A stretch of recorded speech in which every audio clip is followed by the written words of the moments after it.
Okay, my young bass Padawans, let's go over the proper care and feeding of the bass bow.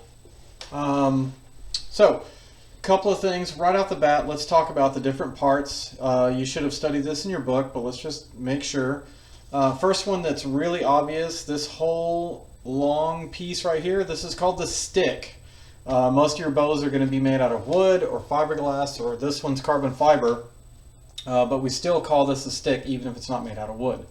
Okay, this pointy end down here is called the tip.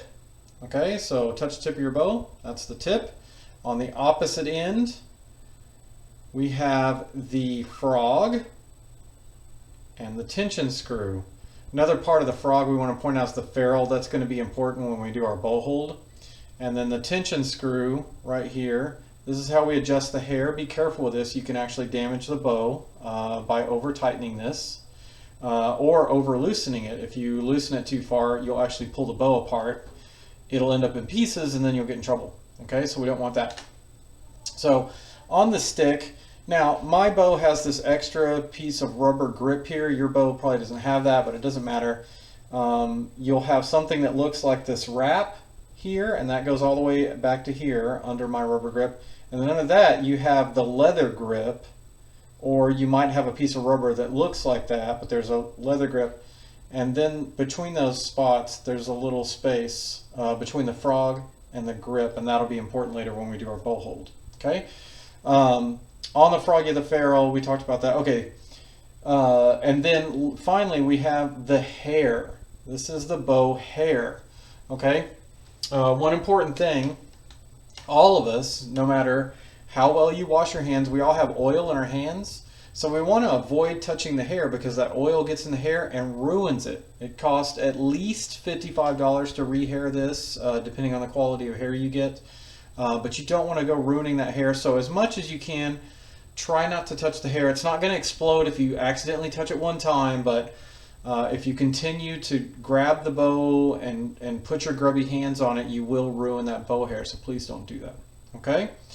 We'll talk about rosining the bow in another video because that's a whole different thing. But those are the parts of the bow. Let's talk about tightening it. Now I mentioned the tension screw earlier. This part down here, this is how we adjust the hair, but you have to be careful with it. When you get your bow out, it should look like this. It's not so loose that the hair is flopping around, okay, but it definitely doesn't have a lot of tension on it. So when you get your bow out, this is what it should look like, because when you finish practicing, you're going to loosen the bow. But let's say that you did it correctly, or the person before you that used the bow did it correctly, and it's not floppy, but it's relaxed, okay? So what we're going to do, you go down here to this tension screw.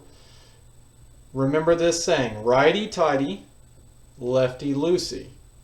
Righty-tighty, lefty-loosey. So what I'm going to do is I'm going to put the frog in my left hand, or you can put it in your least dominant hand. So I'm right-handed, so I'm going to put the frog in my left hand. And I'm going to turn that tension screw to the right until I get about, I'm going to go right here to the middle of the bow where it dips the lowest. See how that stick dips? That's how it should look. If you tighten your bow so much that it's flat or it even goes the other way, you're looking at damaging your bow. Okay, so we want to make sure it dips toward the hair. If you go any farther than that, you've over tightened.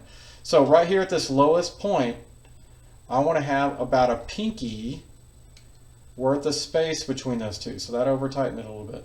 So I want to have about a pinky's width behind those, between those two spots. That's how I know it's tight enough, okay? If the stick goes straight or if the stick bows away from the hair, that's way too tight, okay? So practice doing that, loosening the bow every time you finish, and that's so the bow doesn't warp, by the way. It preserves the hair so it doesn't break when weather changes, but it also keeps the stick from getting warped. So every time you finish practicing, you're going to loosen the bow back to that relaxed state. And then when you start to practice, you're going to tighten it until you got about one pinky between those. And notice how I'm not actually touching the hair. I'm just holding my pinky up so I can kind of gauge how much I've tightened it. Okay? Alright, so those are the parts of the bow, and that's how to tighten and loosen the bow. Be careful with it. Have fun.